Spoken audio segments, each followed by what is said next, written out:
Saudara-saudari, adik-adik, Bapak Ibu, para sahabat Tuhan Yesus di Paroki Santo Yosef Matahari dan di Stasi Santo Tomas, dan juga para sahabat Tuhan Yesus dimanapun Anda berada. Berkah dalam salam semangat, sehat selalu, tetap berbahagia, senantiasa tekun berbuat baik. Kembali marilah kita belajar ilmu sejati pada hari Sabtu tanggal 11 Maret tahun 2023, hari biasa pekan kedua Prapaskah. Kita mengawali belajar ilmu sejati dengan berdoa dalam nama Bapa, Putra, dan Roh Kudus. Amin.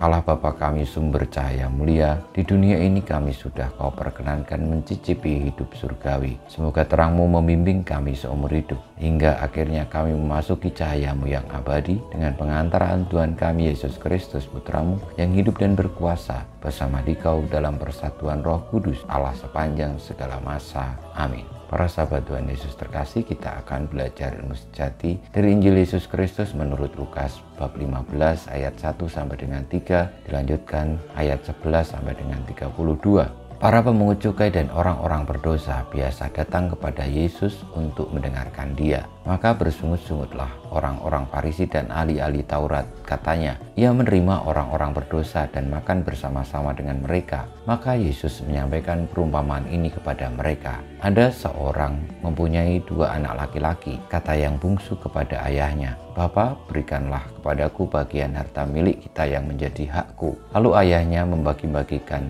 harta kekayaan itu di antara mereka. Beberapa hari kemudian anak bungsu itu menjual seluruh bagiannya itu, lalu pergi ke negeri yang jauh. Di sana ia memboroskan harta miliknya itu dengan hidup berfoya-foya. Setelah dihabiskan harta miliknya, timbullah bencana kelaparan di negeri itu, dan ia pun mulai melarat. Lalu ia pergi dan bekerja pada seorang majikan di negeri itu. Orang itu menyuruhnya ke ladang untuk menjaga babi. Lalu ia ingin mengisi perutnya dengan ampas yang menjadi makanan babi itu, tetapi tidak seorang pun yang memberikannya kepadanya. Lalu ia menyadari keadaannya, katanya, "Betapa banyak orang upahan Bapakku yang berlimpah-limpah makanannya, tetapi aku di sini mati kelaparan. Aku akan bangkit dan pergi kepada Bapakku dan berkata kepadanya, Bapa, aku telah berdosa terhadap surga dan terhadap Bapa. Aku tidak layak lagi disebut anak Bapa. Jadikanlah aku sebagai salah seorang upahan Bapa." Maka bangkitlah ia dan pergi kepada bapaknya. Ketika ia masih jauh, ayahnya telah melihat dia,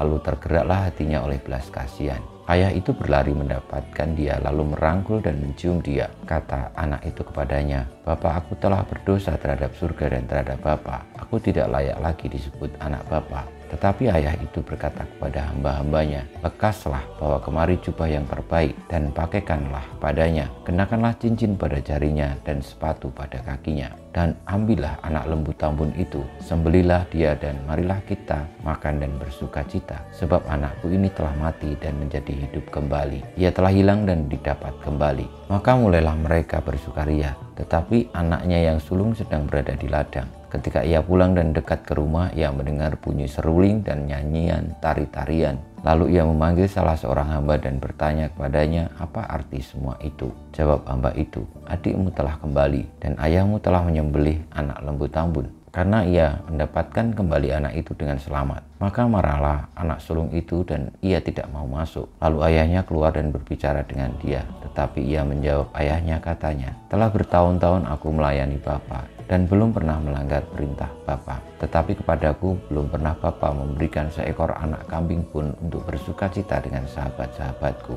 Tetapi baru saja datang anak Bapa yang telah memboroskan harta kekayaan Bapa bersama dengan pelacur-pelacur. Maka Bapa menyembelih anak lembu tambun itu untuk dia."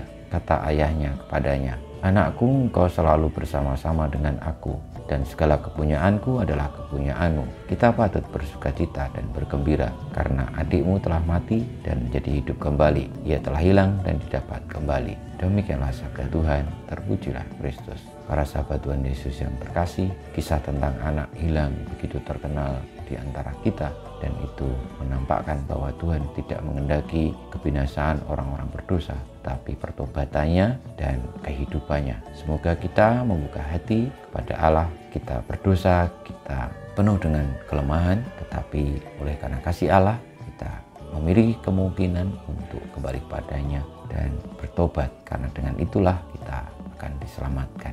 Kemuliaan pada Bapa dan Putra dan Roh Kudus seperti pada permulaan, sekarang, selalu, dan panjang segala abad. Amin. Ya Yesus, jadikanlah hati kami seperti hati-Mu. Tuhan, bersama-Mu dan bersama Roh-Mu, kita semua hidup kita, perjuangan kita untuk menjalani pertobatan kembali kepada Bapa atas segala kesalahan dan dosa kita. Dibimbing, dilindungi, diberkati Allah yang Maha Kuasa, Bapa, Putra, dan Roh Kudus.